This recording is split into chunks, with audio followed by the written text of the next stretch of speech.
ბავშვი არის რაღაც უცხო პლანეტელი, რომელიც სხვა ენაზე ლაპარაკობს და ჩვენი ამოცანა არის გავიგოთ ამის ენა, გავიგოთ რას ფიქრობს და რას აკეთებს, რატომ აკეთებს, ხო, როდესაც იღებს და აჩხუბებს მაგალითად ორ სათამაშოს, რატო აჩხუბებს ამას, ხო? და მშობელი ამ დროს უბრალოდ არ ერევა თამაშში, სანამ ბავშვი არ თხოვს, ხო, და რაღაც როლს არ ანიჭებს, მაგრამ შეიძლება გააკეთოს კომენტარები და ზუსტად დააკომენტაროს ის, რასაც ხედავს, რომ აი მაგალითად მე ვხედავ, რომ შენი თოჯინა შევიდა სახლში, სიტყვაზე, ხო, ან ამ ძაღლს წყალი უნდა რომ დალიოს. ანუ კომენტარებს აკეთებს უბრალოდ და ეს ერთი შეხედვით ესეთი მარტივია და შეიძლება ზოგისთვის ცოტა არაბუნებრივათაც მიეჩვეოს, რატო უნდა ვაკომენტარო, რას აკეთებს.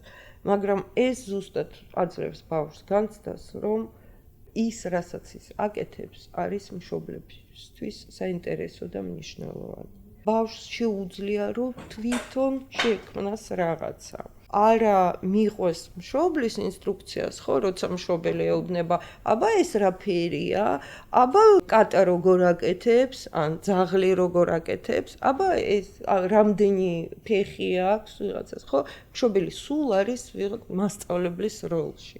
აი, მშობელი ხსნის ამ დროს ამ მასწავლებლის როლს და პირიქით თვითონ სწავლობს, როგორი ადამიანი არის, აი ეს პატარა ადამიანი, რომელიც მის გვერდზე იზრდება.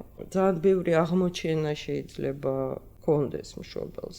მშობელს აძლევს საშუალებას, რომ ცოტა შენელდეს საერთოდ და დააკვირდეს, შეხედოს თავის შვილს.